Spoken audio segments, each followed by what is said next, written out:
ప్రియ శ్రోతలు, మీ బైబిళ్లు తెరవండి. ఈరోజు మన పాఠం జకర్యా గ్రంథం 7వ అధ్యాయం 8 నుండి 14వ వచనం వరకు. సావధానంగా వినండి. యెహోవా వాక్కు జకర్యాకు ప్రత్యక్షమై సెలవిచ్చినదేమనగా, సైన్యములకధిపతియగు యెహోవా ఈలాగు ఆజ్ఞ ఇచ్చి ఉన్నాడు. సత్యమును అనుసరించి తీర్పు తీర్చండి. ఒకరియందొకరు కరుణావాత్సల్యములు కనపరుచుకొనండి. విధవరాండ్రను, తండ్రి లేని వారిని, పరదేశులను, దరిద్రులను బాధపెట్టకండి. మీ హృదయమందు సహోదరులలో ఎవరికీ కీడు చేయ తలపెట్టకండి. అయితే వారు ఆలకింపనొల్లక మూర్ఖులై వినకుండా చెవులు మూసుకున్నారు. ధర్మశాస్త్రమును పూర్వీకులైన ప్రవక్తల ద్వారా సైన్యములకు అధిపతి అయిన యెహోవా తన ఆత్మ ప్రేరేపణ చేత తెలియచేసిన మాటలను తాము వినకుండా ఉండేటట్లు హృదయాలను కురువిందము వలె కఠినపరుచుకున్నారు. గనుక సైన్యములకు అధిపతి అయిన యెహోవా వద్ద నుండి మహోగ్రత వారి మీదికి వచ్చింది. సైన్యములకు అధిపతి అయిన యెహోవా సెలవిచ్చున్నది ఏమనగా, నేను పిలిచినప్పుడు వారు ఆలకించలేదు గనుక వారు పిలిచినప్పుడు నేను ఆలకించను. వారెరుగని అన్యజనులలోకి నేను వారిని చెదరగొడతాను.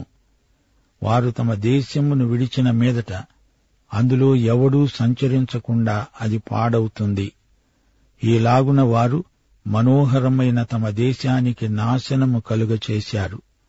శ్రోతలు వింటున్నారా? యెహోవా వాక్కు జకర్యాకు ప్రత్యక్షమైతేనే కాని అతడు మాట్లాడడు. దేవుడు ఏమి చెబితే ప్రవక్త అదే చెబుతాడు. ఉన్నది ఉన్నట్లు, విన్నది విన్నట్లు చెబుతాడు. జకర్యా అంటున్నాడు, ఇది దేవుని మాట. మీ ప్రశ్నకు ఇదిగో దేవుని జవాబు. మీ సమస్యకు ఇదిగో దేవుని పరిష్కారం. మీ హృదయం సరిగా లేకపోతే మీ మతాచారాలు సరైనవి కావు అంటున్నాడు దేవుడు.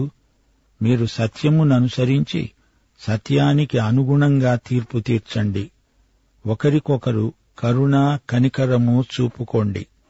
మీరు ఒకరికొకరు ఏమవుతారు? సోదరులే కదా.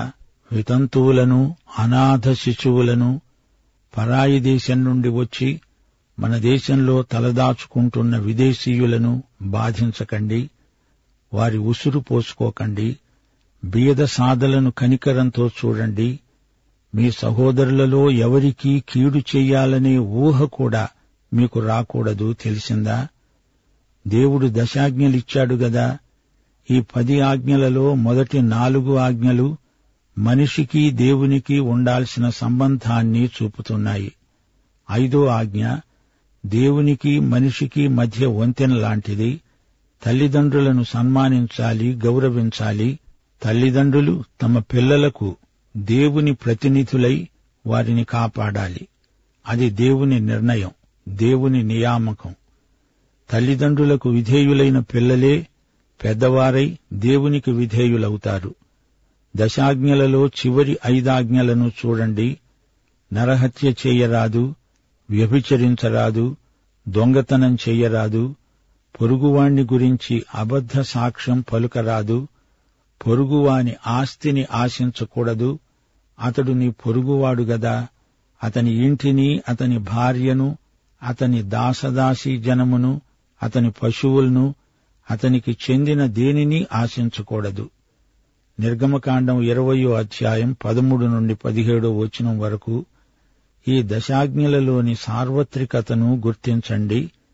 సత్యముననుసరించి తీర్పు తీర్చండి. అబద్ధ సాక్ష్యాలు పలకవద్దు. ఒకరికొకరు కరుణావాత్సల్యములు కనపరుచుకోండి. దొంగతనం చెయ్యకుండా, అబద్ధం పలక్కుండా, పరుల ఆస్తిని ఆశించకుండా వారి పట్ల కరుణావాత్సల్యములు చూపండి. దేవుని ఆజ్ఞలను మీరకండి. విధవరాండ్రను, తండ్రి లేని అనాథ బాలలను, పరదేశులను, బీదలను కనికరించండి, దయచూపండి. సానుభూతి కలిగి వారి పట్ల ప్రవర్తించండి. హృదయమందు మీ సహోదరులలో ఎవరికీ కీడు తలపెట్టకండి. దశాజ్ఞలను యేసు ప్రభువు పైకెత్తి చూపాడు. వాటిలో 2 ఆజ్ఞలను ప్రత్యేకించి పేర్కొన్నాడు. దేవుణ్ణి ప్రేమించు, నీ పొరుగువాణ్ణి ప్రేమించు. ప్రభువు అన్నాడు, నీ సోదరుని మీద కక్షతో కోపం చూపితే అది హత్యతో సమానం. ఇశ్రాయేలు ప్రజలారా, మతాచారాలు ఈ 70 సంవత్సరాలు క్రమంగా ఆచరిస్తున్నారా? అంటే వారానికి ఒకరోజు మత కార్యక్రమం, మిగతా వారమంతా మీ ఇష్టమొచ్చినట్లు బ్రతుకుతారు. శనివారం వచ్చింది అంటే ఇక భక్తి నినాదాలు, భక్తి ఏడుపులు మీరును. శనివారం మీ ముఖాలు వికృతం, అది విశ్రాంతి దినం, ఉపవాసముంటారు. ఆలయం మీకు వారానికి ఒకరోజు మత వ్యాయామశాల అయింది గదూ. ఆచారాలతో మీకు మొహం మొత్తిందా? ఏం చెయ్యాలని అడుగుతున్నారా? అసలు మీ వైఖరే నాకు విసుకనిపిస్తోంది అంటున్నాడు దేవుడు. మతపు తతంగంలో మీరు నా మాటలు వినిపించుకోవటం లేదు. మూర్ఖులైపోయారు, చెవులు మూసుకున్నారు.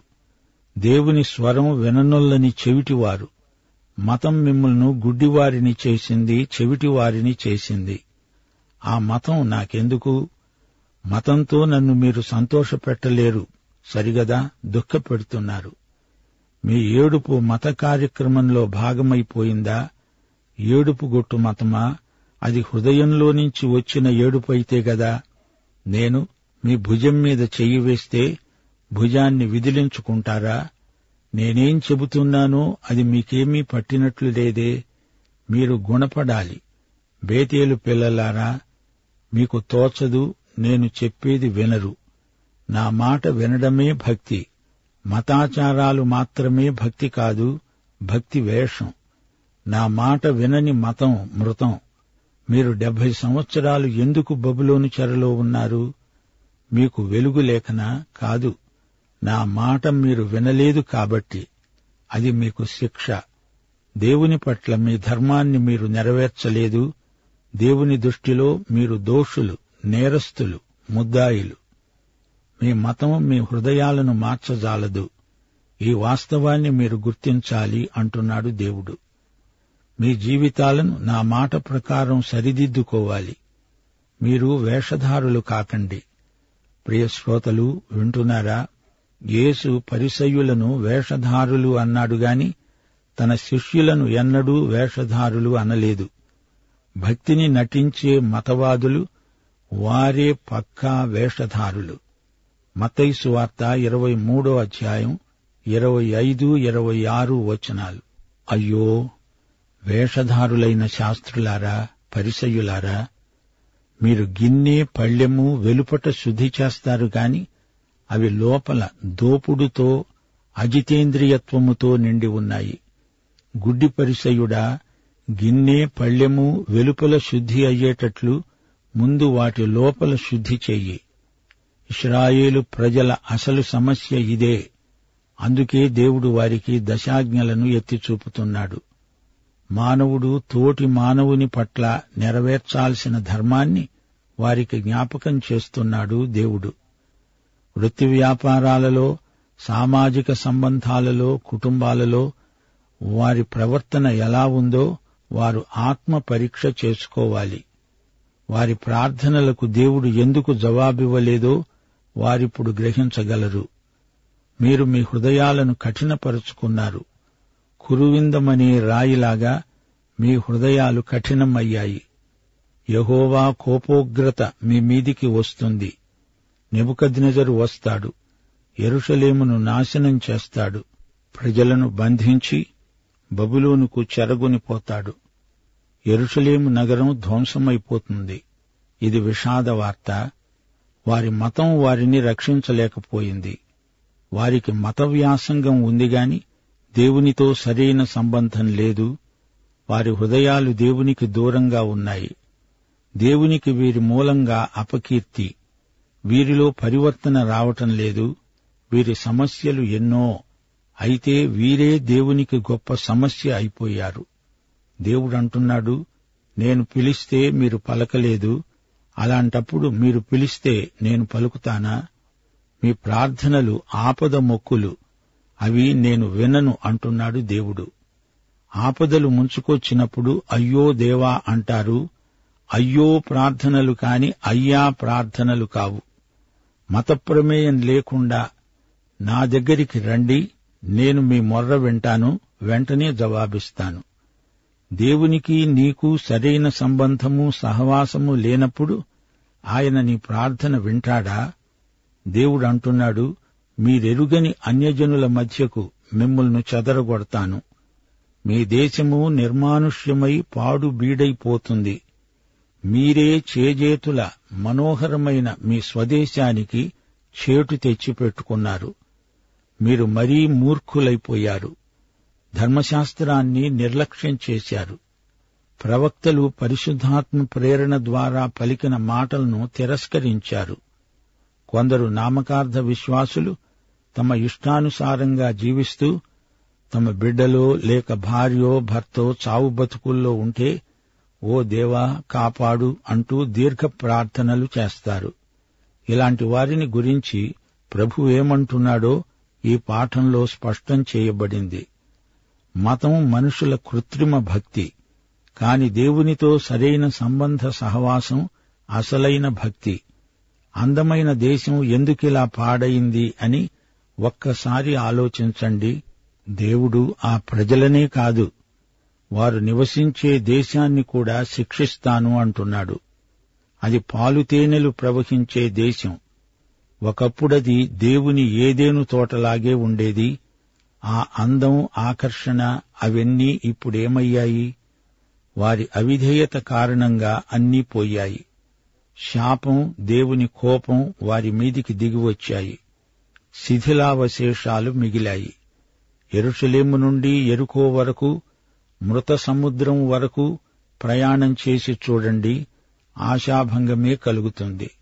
మనోహరమైన దేశం ఒకప్పుడు. తిరిగి ప్రభువు వస్తేనే కాని పురావైభవం యెరూషలేము పురానికి తిరిగి రాదు అని ప్రవచనాలు చెబుతున్నాయి. యూదులు తమ స్వదేశానికి వచ్చారా అంటే వచ్చారు నిజమే, కాని వాగ్దత్త భూమి పూర్తిగా వారి వశం కాలేదు. వచ్చారన్న మాటేగాని వారు జాతిగా ఏర్పడిన నాటి నుండి సమస్యలే సమస్యలు. అక్కడి ప్రజలు ఇబ్బందిలో ఉన్నారు. అయితే దేవుని వాగ్దానాలు తప్పక నెరవేరుతాయి. ప్రభువు చెప్పింది తప్పక చేస్తాడు. ఇశ్రాయేలు దేశం ప్రభువు రాకడతో ఆనంద దేశం, మనోహర దేశం కాబోతోంది. దేవునికి స్తోత్రం. శ్రోతలు, ఈ పాఠంలో దేవుడు వేషధారణను తీవ్రంగా గర్హిస్తున్నాడు, గద్దిస్తున్నాడు.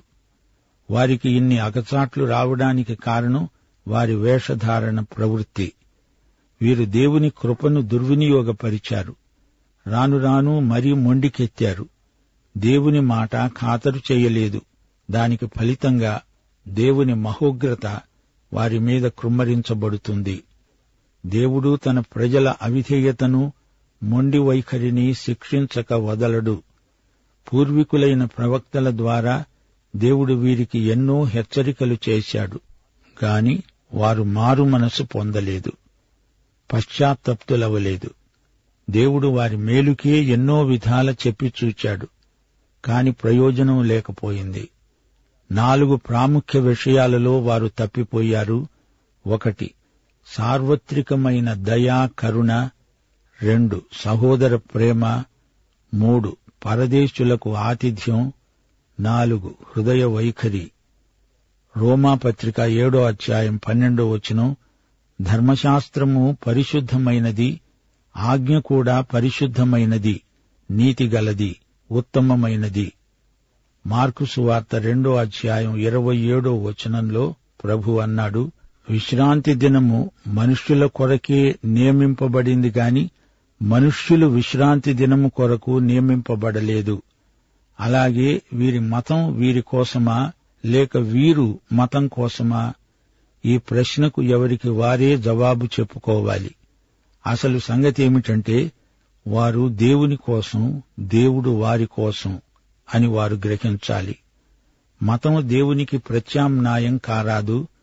దేవుడంటున్నాడు, యెహెజ్కేలు 20వ అధ్యాయం 11, 13, 21 వచనాలు, వారికి నా కట్టడలను నియమించి నా విధులను వారికి తెలియచేశాను. ఎవడైనా వాటిని అనుసరించిన ఎడల వాటిని బట్టి బ్రతుకుతాడు. అరణ్యమందు ఇశ్రాయేలీయులు నా మీద తిరుగుబాటు చేసి నా కట్టడలను అనుసరింపక తాము అనుసరించి బ్రతకాలని నేనిచ్చిన విధులను తృణీకరించి నేను నియమించిన విశ్రాంతి దినములను అపవిత్రపరచగా అరణ్యమందు నా రౌద్రాగ్నిని వారి మీద కృమ్మరించి వారిని నిర్మూలము చేద్దామనుకున్నాను. ద్వితీయోపదేశకాండం 6వ అధ్యాయం 24వ వచనం.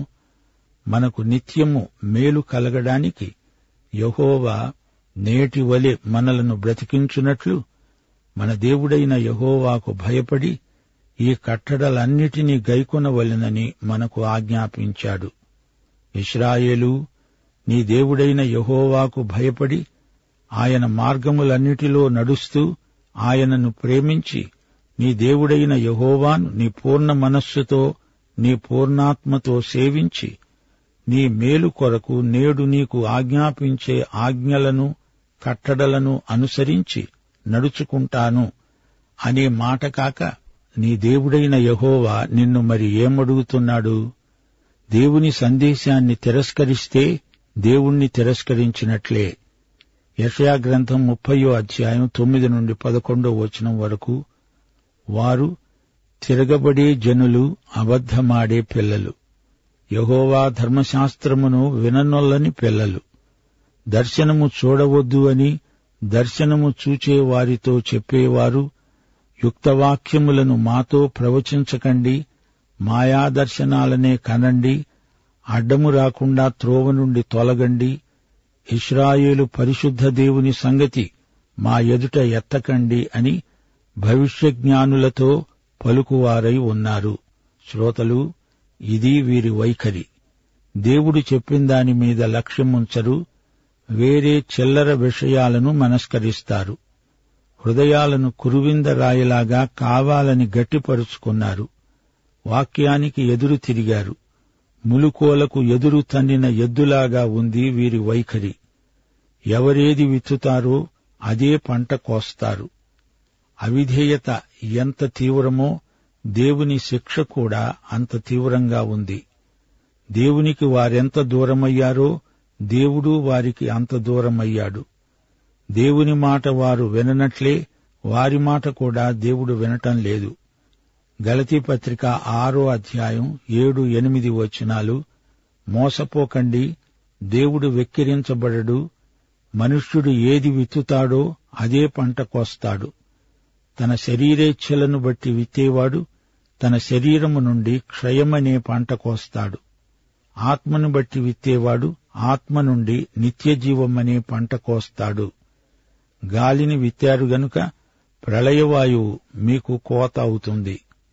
మార్కు సువార్త 4వ అధ్యాయం 24వ వచనం. మీరు ఎట్టి కొలతతో కొలుస్తారో మీకు అట్టి కొలతతోనే కొలవబడుతుంది. దేవుడు వారిని శిక్షించిన విధానం బహు కఠినం. తామెరుగని ప్రజల మధ్యకు వారు చెదరగొట్టబడ్డారు. వారు వెళ్లిపోయాక వారి దేశం మనుష్య సంచారం లేకుండా పాడుబెట్టబడింది. మలాకి 1వ అధ్యాయం 9వ వచనం. దేవుడు మనకు కటాక్షము చూపునట్లు ఆయనను శాంతిపరచండి, మీ చేతనే గదా అది జరిగింది అంటున్నాడు దేవుడు. మనం ఆధ్యాత్మిక విషయాలను వాయిదా వేయకూడదు. వ్యక్తిగత జీవితాలలో కాని, సంఘములో కాని, పట్టణాలలో, రాజ్యాలలో, సామ్రాజ్యాలలో కాని, జాతులలో కాని ఇదే సూత్రం పనిచేస్తున్నదని చరిత్ర సాక్ష్యమిస్తోంది. సొదొమ మనుష్యులు దుష్టులు, యెహోవా దృష్టికి బహు పాపులు. దేవుడన్నాడు, సొదొమ గొమొర్రాలను గూర్చిన మొర గొప్పది, వాటి పాపము బహుభారమైనది, నేను దిగిపోయి చూస్తాను. లోతు మనస్సాక్షిని ఎంతో నొప్పించుకుంటూ ఆ పాప నగరంలో నివాసం చేశాడు. 2 పేతురు 2వ అధ్యాయం 8వ వచనం. నీతిమంతుడైన లోతు వారి మధ్యను కాపురముండి తాను చూచిన వాటిని బట్టి, వినిన వాటిని బట్టి వారి అక్రమమైన క్రియల విషయంలో దినదినము నీతిగల తన మనస్సును నొప్పించుకుంటూ వచ్చాడు. దేవుడు చెప్పింది వినిపించుకోకపోతే కలిగే విషాద పరిణామం ఎంత ఘోరమో దేవుని వాక్యం తేటగా చూపుతోంది. ప్రతి నోరు మూయబడినట్లు, సర్వలోకము దేవుని శిక్షకు పాత్రమగునట్లు ధర్మశాస్త్రము చెబుతున్న వాటినన్నిటినీ ధర్మశాస్త్రమునకు లోనైన వారితో చెబుతున్నది. యూదాపత్రిక 14-15 వచనాలు. ఆదాము మొదలుకొని 7వ వాడైన హనోకు కూడా ప్రవచిస్తూ అన్నాడు, ఇదిగో అందరికీ తీర్పు తీర్చడానికి వారిలో భక్తిహీనులందరూ భక్తిహీనముగా చేసిన వారి భక్తిహీన క్రియలన్నిటిని గూర్చి, భక్తిహీనులైన పాపులు తనకు విరోధముగా చెప్పిన కఠినమైన మాటలన్నిటిని గూర్చి వారిని ఒప్పించడానికి ప్రభువు తన వేవేల పరిశుద్ధుల పరివారముతో వచ్చాడు. ప్రియశ్రోతలు, నాటి యూదుల మతం మానవీయ లక్షణాలు కోల్పోయింది. అందుకే దేవుని తీర్పు వారిపైకి వచ్చింది. మనోహరమైన దేశం బీడు పెట్టబడింది. వారి మతం వేషధారుల సమాజమైపోయింది. మత్తయి సువార్త 5వ అధ్యాయం 43-44 వచనాలలో ప్రభువు చెప్పిన మాటలతో ఈ పాఠం ముగించగోరుతాము. ప్రభు అన్నాడు, నీ పొరుగువానిని ప్రేమించి నీ శత్రువును ద్వేషించుమని చెప్పబడిన మాట మీరు విన్నారు కదా. నేను మీతో చెప్పేది ఏమనగా, మీరు పరలోకమందున్న మీ తండ్రికి కుమారులై ఉండునట్లు మీ శత్రువులను ప్రేమించండి, మిమ్మును హింసించే వారి కొరకై ప్రార్థన చేయండి.